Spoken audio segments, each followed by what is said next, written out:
आदाब नाजरीन, 8 बजे खबरों में आपका इस्तकबाल है। मैं हूं अब्दुल्ला। शहरियत तरमीमी कानून के हवाले से बेख्तलाफ की नुक्ताचीनी करते हुए वज़ीर आज़म नरेंद्र मोदी ने कहा कि CAA शहरियत छीनने का कानून नहीं है बल्कि शहरियत देने का कानून है।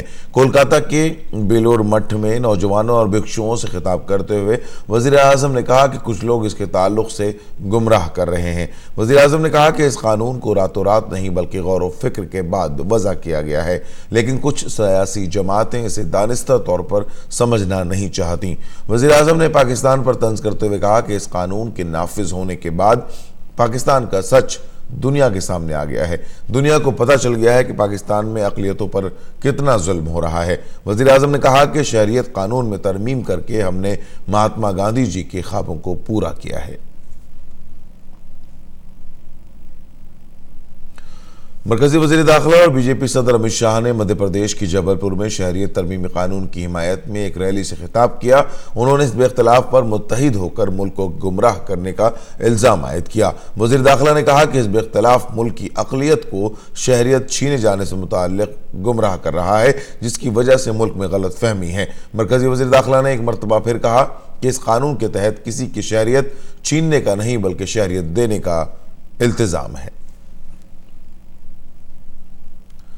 मुल्क भर की कई यूनिवर्सिटियों के वाइस चांसलरों समेत 208 दानिशवरों ने वज़ीर आज़म को मकतूब भेजा है। इस मकतूब में बाएं बाजू की तंजीमों पर कैंपस में तशद्दुद को हवा देने का इल्ज़ाम लगाया है। मकतूब में कहा गया है कि बाएं बाजू की जमात के कारकुनान की सरगर्मियों की वजह से कैंपस में पढ़ाई लिखाई में रखना पैदा हो रहा है और इससे यूनिवर्सिटियों का माहौल भी ख़राब हो रहा है।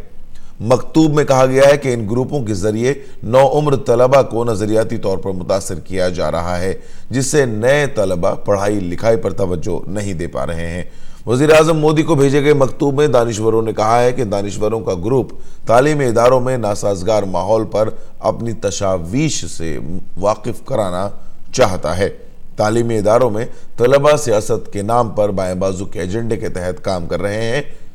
JNU जामिया और अलीगढ़ मुस्लिम यूनिवर्सिटी और जादवपुर यूनिवर्सिटी के माहौल में जिस तरह की गिरावट आई है, बाएं बाजू और लेफ्ट विंग एक्टिविस्ट के एक छोटे ग्रुप की वजह से आई है, जिससे सबसे बड़ा नुकसान गरीब तलबा का हुआ है जो पढ़ाई करने और बेहतर मुस्तकबिल बनाने के मौके गंवा रहे हैं।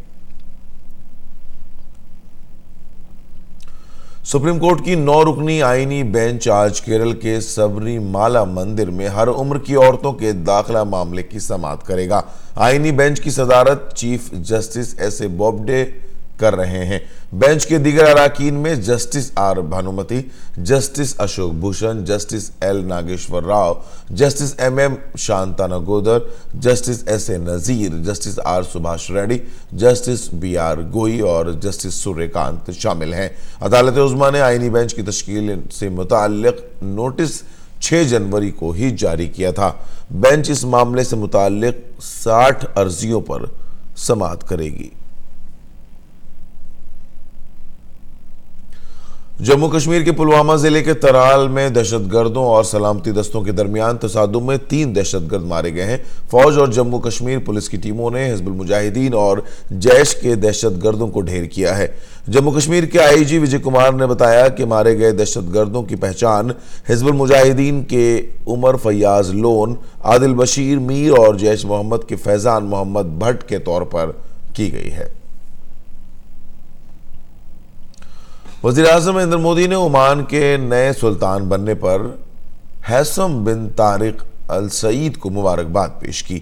अपने ट्वीट पैगाम में वज़ीर आज़म ने कहा कि मैं सैयद हैसम बिन तारिक अल सईद को ओमान के सुल्तान के तौर पर ओहदा संभालने के लिए मुबारकबाद पेश करता हूँ। मुझे यकीन है कि उनकी क़यादत में ओमान तरक्की और खुशहाली की तरफ गामज़न होगा और आलमी अमन के लिए ताउन करेगा।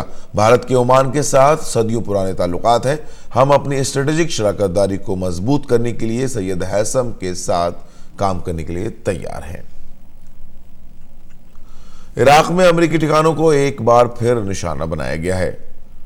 बिलाद एयर बेस पर एक के बाद एक 8 मोर्टार हमले किए गए, जिसमें 4 इराकी फौजी एहलकार जख्मी हो गए। गुज़श्ता बुध को ईरान के जरिए इराक में वाक़ 2 अमरीकी फौजी ठिकानों पर मिसाइल हमलों के बाद से ही इस खित्ते में कशीदगी है।